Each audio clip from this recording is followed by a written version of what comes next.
Coffee has some dangerous side effects that I think you should know about. In our world, it's normal to be unhealthy, to have sleeping issues, low testosterone, and to drink coffee every day. Hey, everyone does that and has that. No need to worry.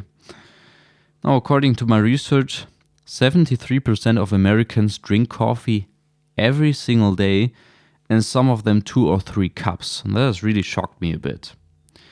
Anyways, in this video, I'll give you 3 reasons to quit coffee. And yes, it's possible.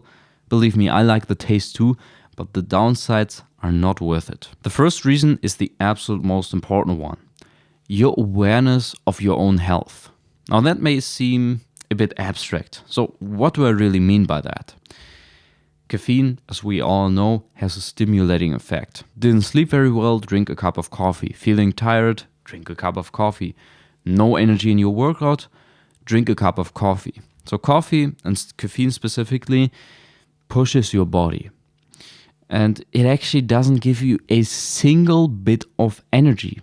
It's your body that uses up stored, saved energy for bad times. So basically, when you're drinking coffee, you get a stress response. Now, as we all know by now, stress is one of the worst things for your body. It drives up inflammation, feeds cancer, and so on. But that's not my main problem. You see, my main problem is that you don't realize how sick you actually are and how sick everyone around you is. Because coffee is giving you this unnatural feeling of you being energized, of you being healthy, just like cocaine or whatever. You see, having the need to drink coffee every single day is a very bad sign.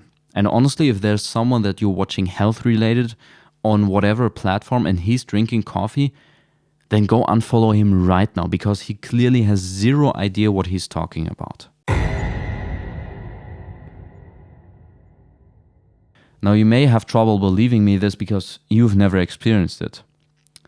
But if you actually fix your diet beyond this nonsense of, hey, I eat a bit of vegetables and now I'm healthy, you actually correct your diet and your lifestyle, you're going to have way more energy without coffee. And honestly, it's a much better feeling because it's way more controlled and relaxed in a way. But only a very small percentage of people get to achieve to be that healthy these days because it's so goddamn hard. Also think of this. People are being diagnosed with cancer. Every single day there is someone being diagnosed with cancer. And they fall out of their clouds. Their world breaks apart. Imagine this would be you tomorrow. Now let me tell you something. You wouldn't be falling out of your clouds. Your world wouldn't break apart if you've been living with chronic fatigue for years. In fact, you would have realized that you need to fix something, that there's something wrong long before you ever got cancer. Now you may think I'm over-exaggerating, but how do you think disease occurs? You're already having symptoms. Wake up. So honestly, what do you have to lose? Try 1 whole week without coffee. And I don't care if you didn't sleep or if there's an important event coming up. Listen, this life is greatly determined by your health. And on this planet, this life is the single most important thing that you have. 7 days without coffee, and if you have a bad mood, you can't concentrate, then good. Because this is how your current health is. This is how your body actually feels like. Now let's go over the second problem that I have with coffee. The stress it puts on your body. And I'm not just talking about the stress response from earlier. Listen, you decide what ends up in your body, what your cells and what your tissue is composed of. You make that choice by the things that you put into your body. The water you're drinking, the food you're eating, and maybe the medication you're taking. I often look at what people besides me in the supermarket are buying. And I can tell you it always fits. It always fits.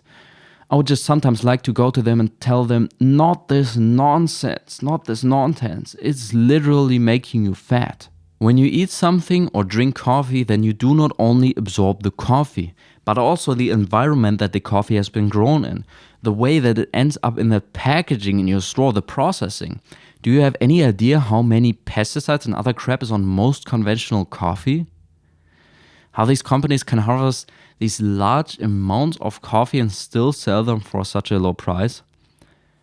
Please forget this childish idea that anything you eat is still being grown naturally. That is wishful thinking. In this world out there, this world doesn't care about you or your health.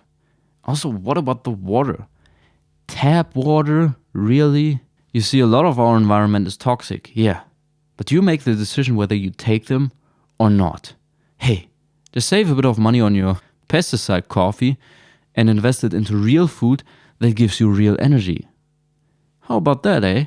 So if you drink coffee, organic is a must, and no, McDonald's doesn't use organic coffee. Surprise, surprise. Well, the last reason I want to talk about is your sleep. So many people are having trouble sleeping these days, and of course, that makes coffee even more attractive.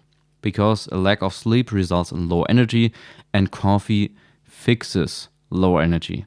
Now, one thing that I learned is that coffee often stays up to 12 hours in your blood. And often, even if you drink the coffee right when you wake up, you may still have a small amount in your blood when you go back to sleep. And honestly, if you're having trouble sleeping, coffee is the last thing that you should be consuming. So drinking alcohol on weekends to calm down and drinking coffee in the week to wake up again is not really healthy and setting you up for fatigue and ultimately disease. Your future self is suffering because of your poor decisions today. So you can be part of this worldwide study right now in rising cancers and degenerative diseases, or you can join me and be like a very small percentage in this world that actually get to enjoy it. The only thing that separates you from this small percentage is knowledge. Now, the best thing that you can do right now is put your coffee somewhere else so that you don't get into the temptation tomorrow, because we are all having trouble changing our habits. It's just 1 week to see how healthy you really are. I believe your body deserves that attention. Hope that helps. See you in the next one.